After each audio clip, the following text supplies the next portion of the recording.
Hello दोस्तों। आज हम आपको मॉन्स्टर हंटर मूवी के बारे में बताएंगे जो कि 2021 में रिलीज़ हुई है। चलिए जानते हैं इस मूवी में क्या होता है। दोस्तों, हमें शुरुआत में दिखाई देता है कि एक जहाज़ जो कि पानी में चलने की बजाय रेगिस्तान में चल रही है और बहुत तेज़ी से कहीं जा रही है और उनमें बहुत सारे लोग सवार हैं। फिर अचानक उस जहाज़ में कुछ मॉन्स्टर हमला कर देते हैं और सभी लोग बिखर जाते हैं। फिर अगले सीन में हम देखते हैं कि कुछ लोग गाड़ियों से कहीं जा रहे हैं।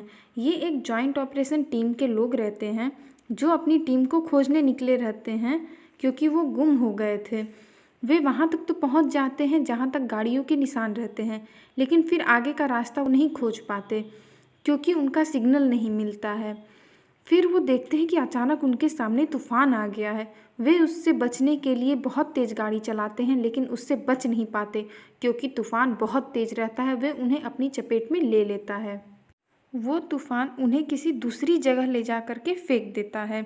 जब उन सभी की आंखें खुलती हैं तो उन्हें पता चलता है कि वे रेगिस्तान में हैं। उनकी गाड़ी भी खराब हो गई थी और जीपीएस भी काम नहीं कर रहा था। फिर वे सभी धीरे धीरे आगे बढ़ने लगते हैं और उनमें से एक आदमी गाड़ी को ठीक करने के लिए रुक जाता है। जब वो आगे जाते हैं तो उनकी टीम के मेंबर की गाड़ी वहीं पर थी और ऐसा लग रहा था कि उसे किसी मॉन्स्टर ने खाया हो। तभी उनका साथी गाड़ी ठीक कर लेता है। फिर वो गाड़ी से आगे जाने लगते हैं। आगे चलते हुए वे अचानक से रुक जाते हैं क्योंकि उनके सामने एक मॉन्स्टर का कंकाल था। क्योंकि आज से पहले उन्होंने इतना बड़ा मॉन्स्टर का कंकाल नहीं देखा था। फिर अचानक उनके ऊपर तीर से हमला हो जाता है। वे अभी ये पता ही लगा पाते हैं कि आखिर तीर कौन चला रहा है। अचानक से रेत से एक बड़ा सा जानवर निकलता है और उनके पीछे पड़ जाता है। वे सभी उस पर गोलियां चलाने लगते हैं लेकिन उस मॉन्स्टर पर गोलियों का कोई असर नहीं होता। तभी वो मॉन्स्टर उनके एक साथी को मार देता है। वे सभी भागते और लड़ते हुए पत्थरों के बीच जाकर छुप जाते हैं। अभी वो वहाँ थोड़ी देर रुके ही रहते हैं कि उन पर मकड़ियाँ हमला कर देती हैं और उनके बॉस को डंक मारकर बेहोश कर देती हैं। बाकी के दो सोल्जर आगे की ओर भागने लगते हैं लेकिन वे बच नहीं पाते। मकड़ियाँ उन्हें भी मार देती हैं। अगले सीन में हम देखते हैं कि मकड़ी ने उनके बॉस को एक जाल में लपेट दिया है ताकि बाद में भूख लगने पे वो उसे खा सके। जब बॉस को होश आता है तो वो अपने चारों तरफ बहुत से लोगों को देखती है जिन्हें मकड़ी ने जाल में रखा होता है। उनमें से उनकी एक साथी भी रहती है। फिर वो वहाँ से निकलने का रास्ता खोजने लगती है। बहुत मुश्किलों के बाद उसे एक सुरंग दिखाई देती है। वो उस रास्ते बाहर निकलने की कोशिश करने लगती है। फिर फाइनली वो बाहर आ जाती है। तभी गुफे से मकड़ियाँ निकलने लगती हैं लेकिन वो बाहर नहीं आ पाती क्योंकि धूप की रोशनी में वो बाहर नहीं रहती हैं। रात में ही वो शिकार करती हैं जिस वजह से वो बॉस बच जाती है। फिर वो चलते चलते पहाड़ के चट्टान पर चढ़ती है और देखती है कि आखिर वो है कहाँ। वो अंदाज़ा लगाना चाहती है कि रास्ता कहाँ से है और वो कहाँ से इस जगह से निकल पाएगी। फिर वो चट्टानों के बीच से होते हुए पहाड़ के पिछले हिस्से में जाती है जहाँ बहुत से पुराने जहाज रहते हैं। तभी उसे लगता है कि उसके पीछे कोई है जो उसका पीछा कर रहा है। तभी अचानक वहाँ आदिवासी आता है और उस पर हमला कर देता है। उन दोनों में बहुत लड़ाई होती है क्योंकि उस आदिवासी को ऐसा लगता है कि वो लड़की इसकी दुश्मन है। वो लड़की उसे बहुत समझाने की कोशिश करती है लेकिन वो नहीं समझता। फिर आखिर में दोनों में दोस्ती हो जाती है। हम अगले सीन में देखते हैं कि दोनों वहाँ से निकलने का प्लान बनाने लगते हैं और उस मॉन्स्टर को कैसे मारे इसकी भी तैयारी करते हैं क्योंकि उन्हें उस टावर तक जाना था जो कि उन्हें उनके घर ले जाता। वो आदिवासी बॉस को बताता है कि मॉन्स्टर को मारने के लिए उन्हें मकड़ी के डंक की ज़रूरत है क्योंकि मॉन्स्टर मकड़ी के डंक से ही मरेगा। फिर वो मकड़ी को गुफे से बाहर निकालने के लिए जाल बिछाते हैं और मकड़ी को बाहर ले आते हैं।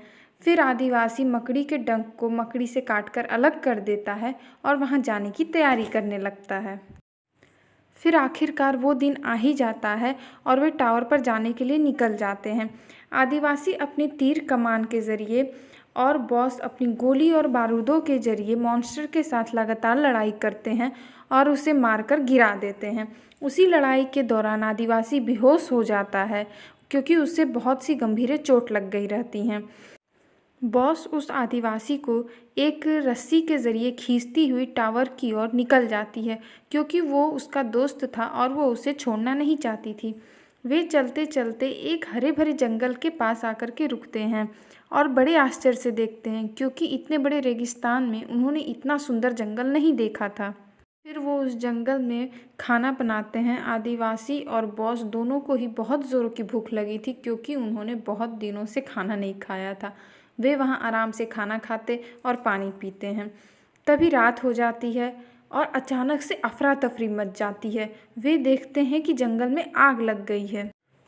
वो देखते हैं कि एक बड़ा सा मॉन्स्टर जिसका नाम रेथलॉस है, वो अपनी आग से पूरे जंगल को जला रहा है। सभी जानवर इधर से उधर भागते हैं। बॉस और आदिवासी भी अपनी जान बचाकर भागने लगते हैं। तभी आदिवासी का साथी आकर उन्हें बचा लेता है। दोस्तों, ये वही लोग रहते हैं जिनकी जहाज़ शुरुआत में रेगिस्तान में गुम हो गई रहती है।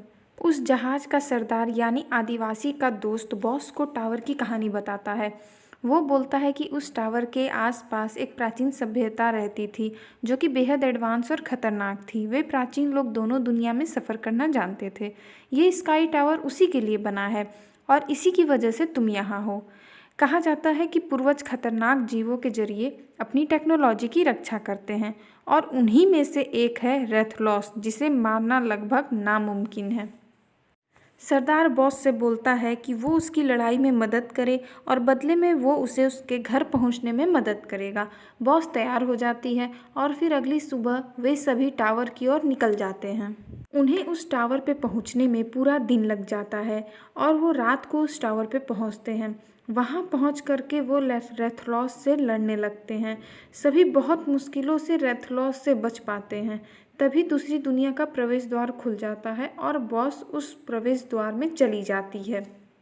जब बॉस को होश आता है तो वो देखती है कि कुछ लोग उसे प्लेन में बैठा रहे हैं। तब जाकर के वो राहत की सांस लेती है। तभी अचानक प्लेन पे हमला होता है और प्लेन नीचे गिर जाती है। बॉस प्लेन में से निकलती है और देखती है कि रेथलॉस भी उसकी दुनिया में आ गया है। अब वो बड़े ही असमंजस में पड़ जाती है कि अब इसे वो अकेले कैसे रोके। वो उससे लड़ने लगती है, लेकिन वो अकेले उसे नहीं संभाल पाती। वो बहुत ही ताकतवर हो गया रहता है। तभी वहाँ आदिवासी आ जाता है और रेथलॉस को दोनों मिलकर मार देते हैं। बॉस आदिवासी का शुक्रिया करती है। दोनों बहुत खुश होते हैं कि आखिरकार मुसीबत ख़त्म तो हुई। तभी वहाँ सरदार आ जाता है। वे उन्हें बताता है कि अभी और भी मॉन्स्टर आने वाले हैं और हमें उनसे लड़ने के लिए तैयार रहना चाहिए। दोस्तों, यहीं तक ये मूवी ख़त्म हो जाती है।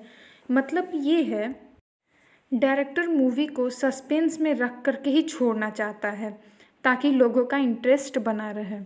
दोस्तों, आपको ये मूवी कैसी लगी प्लीज़ कमेंट करके बताएं। इस मूवी को लाइक करें, शेयर करें और हमारे चैनल को सब्सक्राइब करें। Thank you.